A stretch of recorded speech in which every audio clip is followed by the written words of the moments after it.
The archaeological site of Assos is located on the coast of northwestern Turkey in the region known as the Troad. Assos was founded in around the 10th century BC by Greek colonists from the nearby island of Lesbos and would become one of the chief cities in the Troad.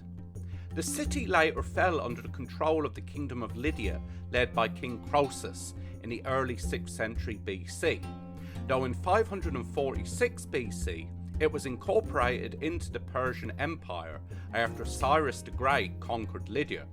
For the most part, it would remain within the Persian Empire until Alexander the Great took control of the region at the start of his conquest of Persia. After Alexander's death, it would become a part of the Seleucid Empire and would then later be incorporated into the Kingdom of Pergamum in 241 BC. And then in 133 BC, the city fell under Roman control and would remain so for centuries. Assos, though, would slowly decline during Turkish rule and would be used as a source of stone for Ottoman building projects in Istanbul until it began to be excavated in the 19th century by American archaeologists. One of the most famous residents of the city was the famous Greek philosopher Aristotle, who lived in the city between 348 and 345 BC, at the invitation of Hermias, a eunuch and former slave who had made himself the tyrant of the city. Hermias would also give his niece in marriage to Aristotle. Another famous resident of Assos was Cleanthus, who was born in the city and would become the head of the Stoic school of philosophy after the death of its founder, Zeno.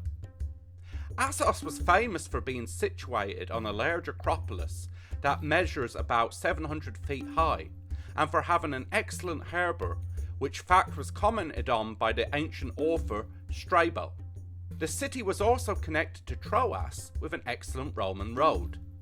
Assos is only mentioned once in the Bible, in Acts chapter 20, verses 13 to 14, where it records that the Apostle Paul, at the end of his third missionary journey, walked from Troas to Assos instead of taking a ship with his companions. When he arrived in Assos, he then continued his journey to Jerusalem by ship with his companions. It is unknown as to why exactly he decided to walk the roughly 20 miles from Troas to Assos.